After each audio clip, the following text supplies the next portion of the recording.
అమ్మ ఈ cinema accept చేయకపోతే ఈ సినిమా లేదు. అమ్మ చాలా థ్యాంక్స్. మీరు you're the main pillar for this film. ఎందుకంటే ఒక ఎమోషనల్ ఫిలిం అండి ఇది. అంటే ఒక మదర్ సెంటిమెంట్. ఎవరికి మదర్ సెంటిమెంట్ ఉండదు? నాకు ఈ కథ చెప్పినప్పుడు నాకు ఒక ఇన్సిడెంట్ గుర్తొచ్చిందండి నా లైఫ్లో. నాకు చాలా సంవత్సరాలు మా అమ్మగారి పుట్టినరోజు తెలీదు. నేను ఆల్మోస్ట్ ఐ థింక్ 13-14 ఇయర్స్ నాకు వచ్చే వరకు మా అమ్మగారి పుట్టినరోజు గుర్తులేదు. తెలియదు అసలు మా ఎవరికి. అలాంటిది ఒక సందర్భంలో అందరం సెలబ్రేట్ చేసుకుంటున్నాం, ప్రతి పుట్టినరోజు సెలబ్రేట్ చేసుకుంటాం. మళ్ళీ ఆవిడ ఎందుకు పాపం ఎప్పుడు అలా ఉన్నారు అని చెప్పి మా పెద్దనాన్న గారిని అడుగుతాం జరిగింది. పెద్దనాన్న, అమ్మకి ఎప్పుడు అడిగినా అమ్మ నీ పుట్టినరోజు ఎప్పుడంటే ఏముందన్నా తెలియదు అంటారు.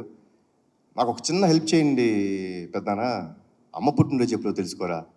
కొంచెం మా నిమ్మకూరులో వెళ్ళి అక్కడ ఎవరైనా యూనో అమ్మ కంటే పెద్దవాళ్ళు ఉంటారు, ఊరిని అడగండి ఎప్పుడు పుట్టారు అంటే సంక్రాంతి రోజు పుట్టారు అని చెప్పన్నారు. మళ్ళీ పెద్దనాన్న పంచాంగాలన్నీ తీసి జనవరి 15 మా అమ్మ పుట్టినరోజు అని నాకు చెప్పారు. ఆ రోజు నుంచి ఈ రోజు దాకా మా అమ్మ పుట్టినరోజు ఏ రోజు నేను సెలబ్రేట్ చేయకుండా లేను. అండ్ నాకు కథ చెప్పినప్పుడు బాగా కనెక్ట్ అయిన పాయింట్ అది. నాకు ఒక మదర్ మీద ఎమోషన్ అండి.